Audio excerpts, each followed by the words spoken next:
What's up, horror fans? Anchor Pete here, and I am with my good friend and co-host Danny, Dr. Zayas God. Danny, how you doing? You good? I'm doing better than I was last night.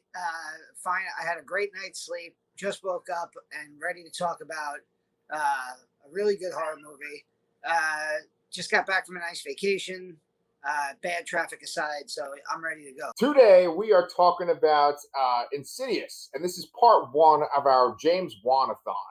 You see, on the last cast, we've already covered a couple of James Wan movies, but this guy's freaking ridiculous. And because of watching The Conjuring 2, I have just grown to appreciate him so much more than I already did. Now, Danny, he's been around since Saw in 2004. So his career is already about 17 years long, just making these big, super successful movies. We mentioned this with talking about the Conjuring universe, and Charlotte and I spent a long time going through the Saw franchise. You become known in the horror genre if you create one lasting franchise. This guy is working on 3, which is absolutely ridiculous. And in such a short period of time, less than 20 years, he's jump-started Saw. He's basically created an Insidious universe, which lasts 4 movies, and the Conjuring universe, which is still ongoing. Part 3 came out this year. But in that Conjuring universe, there's at least 4 to 5 genuinely good movies, to great movies. And he's just got a reputation now. When people hear James Wan and they hear that it's a horror film, they know what they're in for. Like, we didn't mention Dead Silence, which was one of his standalone movies. It's not perfect, but it's scary as all hell. And he's got a new movie coming out in September, I think, Malignant, which looks really good. And, it's kind of like, we started this channel a year ago talking about Mike Flanagan, and we kind of make the joke all the time about, guys never made a bad movie. Like when we're ranking his movies, it's always hard because there's never that bad one you could just shove at the bottom. And James Wan is not very different from that in the horror genre. He's really made effective horror movies that people go out and pay to see. You mentioned that we have been doing this for a year now. So we started last August, and we've been doing this for over a year, and we've made over 200 something videos. So this episode here is kind of like our celebration of just being the Laster cast for that long. We kind of became horror dads for a couple of weeks there. That's a whole controversy, but we'll talk about that at the very end. Then just talking about how his movies are consistently good and how these movies make a lot of money.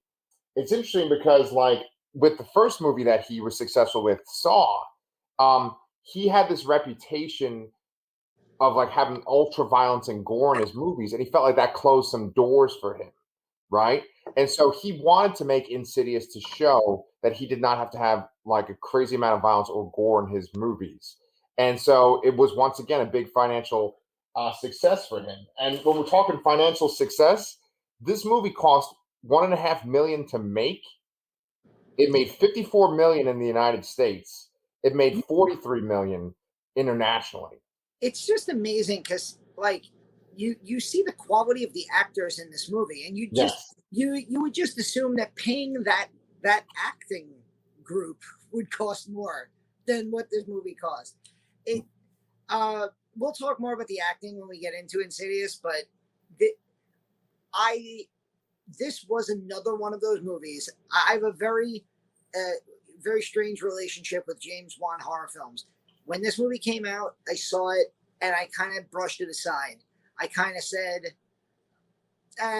this guy really feels like he's trying to make a poltergeist movie. And then there was some obvious, like, oh, come on, that looks like Freddy Krueger. And I kind of really brushed this movie aside. And then The Conjuring came out. And again, I was like, yeah, that was good, but it's a little too... And then, rewatching these movies, I gave the Insidious franchise an entire day of my life during the pandemic. I watched parts 1, 2, 3, 4 in one day, and I really grew to love the franchise. And then I showed it to Charlotte, who just woke up, who's been sleeping on my couch for more than a week now because we were on vacation. And she is on the couch because she said Insidious was the scariest movie she ever saw. And Whoa. she doesn't want to go sleep in her bed anymore, even though she has a brother in her room and she's alone in the living room. So I don't get it. And I have all this horror stuff behind me. You know, and it's really interesting because, like, it's not like she just saw Insidious and that was it. Like, Charlotte's seen a ton of horror movies at this point. So Yeah. for her to say that this was the scariest one, that's high praise. And it's the subtle things that James Wan does. It's the, it's perfectly. I don't think there's a director working in horror that utilizes the jump scare better than James Wan. Right. A lot of people shit on the jump scare, and when it's overused, it's a terrible horror movie trope. But when it's done perfectly, it's done freaking perfectly. And he's probably the best guy at it. Yeah. So there's that. There's just the whole tone and the creepiness of the movie, and then the music, which I just said the word music and she like hid under her blanket because there's the all the tiptoe through the tulip stuff, and then I showed her who actually sings that song, and that scared her even more. Yeah, because he's a very strange person. I agree. Danny, I'm so glad you brought up the music because for the music, it was made by composer Josh Bishara. Now, that's besides the Tiptoe Through the Tulips by Tiny Tim. But the actual score was made by Joseph Bishara. And James Wan's goal for the movie was to have the scary moments actually be quiet. And then the moments before it to have this sort of really disturbing in-your-face music. And I think they succeeded with that. But just one other interesting fact, Joseph Bishara, the composer, is actually the red-faced demon in the movie, too. And I believe he's also played Bathsheba in The Conjuring. Okay, that makes a lot of sense. Yeah. Talk about a jack of all trades. Like, right. He's working on like this incredibly creepy score, and then he's putting on like he's sitting in the makeup chair for hours to do these like horrible like demonic possession characters. So I mean, good on him. He's very good at his job. Let's just jump into Patrick Wilson's casting here because like James Wan obviously has some kind of connection with him. He's in this franchise. He's in the Conjuring franchise. They must work well together. I know that when they made this movie, they filmed it in like 3 weeks, and Patrick Wilson said that was sort of overwhelming, but he thought that it was good because with this small budget kind of movie, they weren't going to cut out a lot of stuff. And I guess I probably wouldn't have like a lot of producers involved in like cutting things out. But Patrick Wilson, I've said this before in our Conjuring videos, he is like one of my favorite actors right now in the game. And I will say that I feel like in this particular movie, you could have cast other people, and I think it still would have been okay. Like, I don't think that he's playing some sort of incredible role. This is definitely different from his Conjuring character. I think when he's done making movies, everybody's going to look back at Patrick Wilson and be like, wow, this guy is one of the most underrated horror actors that we've had because he's a guy who has mainstream appeal, but his biggest credits are horror films. The whole Conjuring series, where he's been in most of them now, even whether as a main character or cameo. The Insidious franchise, where he's like the head character of the first couple films. He did Hard Candy years ago, which was a really intense movie. He makes his mainstream movies, but he's got a home in horror, and he makes the best out of it, and I love him for it. He's great. And I think that in this particular role, with the way the movie starts out, he kind of seems more like an unlikable character. I think that he kind of seems like sort of like the aloof husband that just leaves the wife alone, and she's clearly going through some issues, but he's so kind of focused on himself. Yeah, he definitely has that. Like, you almost get the feeling that he's intentionally avoiding the situation. But I think that the way the plot works out, it works perfectly for that character, where like you start to understand things. And I thought it was, it's one of those things where, like I said, it probably was a complaint of mine when I first saw the movie, and over the years I've been like, nope, I got it, I like it. I like what they've done with his character, pretty much. The fact that like there's this older woman demon that possesses him by the end of the movie, and terrorized him as a kid. That's just an interesting dynamic. We don't usually see like the gender kind of swap. We don't usually see like a male creature or a male character be possessed by a female creature. I think that's interesting to me. Yeah, no, and the way they do it is very unnerving. Especially, we'll get into obviously spoilers. This movie came out a long time ago, but like the final reveal scenes are very, very unnerving to see. Yes, and genuinely scary. Like, what about Rose Byrne and Barbara Hershey? Barbara Hershey's another who, when you look at her resume and you're like, oh, she's a big time mainstream Hollywood star, but she's also done significant work in horror. And really enjoy her in this movie.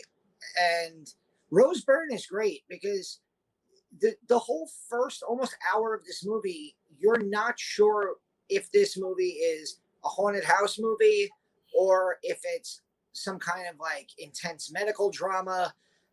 And I love the way they kind of fuse those two stories together, where he believes her enough where it's like you move into the new house, the house is haunted. So you move into a new house and that house is haunted. And then like all of a sudden, it goes back to what you said about, the aloof husband, where he's like, okay, look, I moved for you. It's enough now. Cut the nonsense. And like, I can only imagine like the stress that's got to be putting on the two of them with their son is in this like coma that nobody can explain. And I just love, I think that they act these scenes realistically. Like, I don't know if you've ever seen the film The Changeling from 1980 with George C. Scott. One of the greatest, just pure ghost stories that I've ever seen. And one of the best seance scenes I've ever seen in a movie is that movie. But this movie gives it a run for its money because it's that mask is just so, like, that's not the type of a mask that a good character wears. You know what I mean? That's like a villain. That's a villain character mask. And she's like the most genuinely good person in this movie. I love her. Yes. And she actually becomes one of the main characters in the sequels. Elise. Especially, I think, part 4, which is a prequel, I'm pretty sure.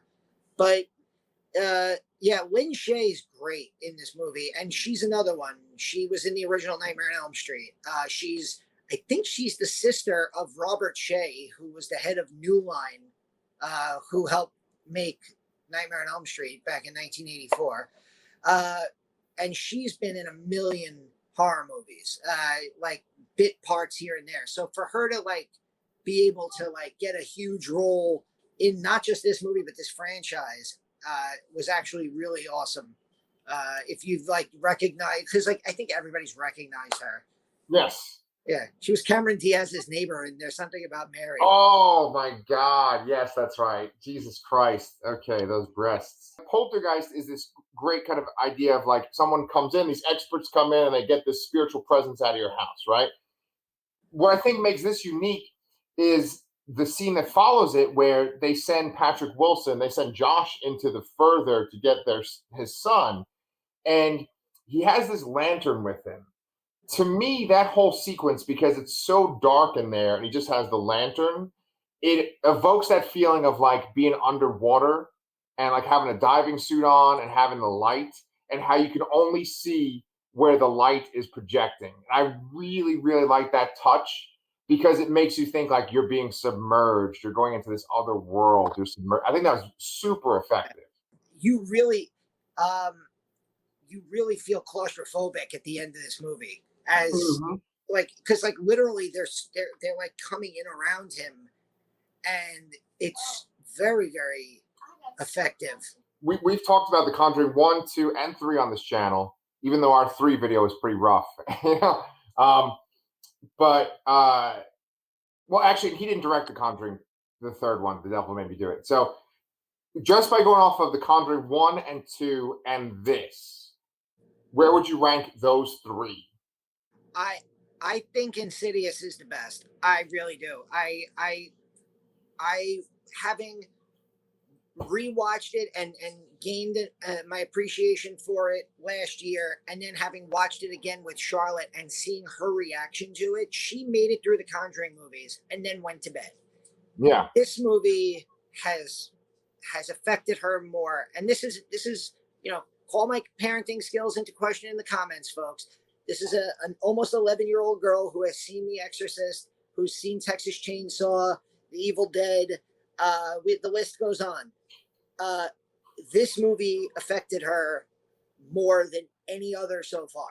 I think this is definitely my favorite of the movies. I still, and then I think I put Conjuring 2 ahead of Conjuring 1, but ever so slightly. Those two are they're really good movies, Yeah. And it's not a slight on the Conjuring films. I think, I think it's also the fact that this is kind of an original story, whereas The Conjuring is kind of, based on the Warrens, and there's, whether or not it's true or not, you can get into that. This is just kind of like an original horror film.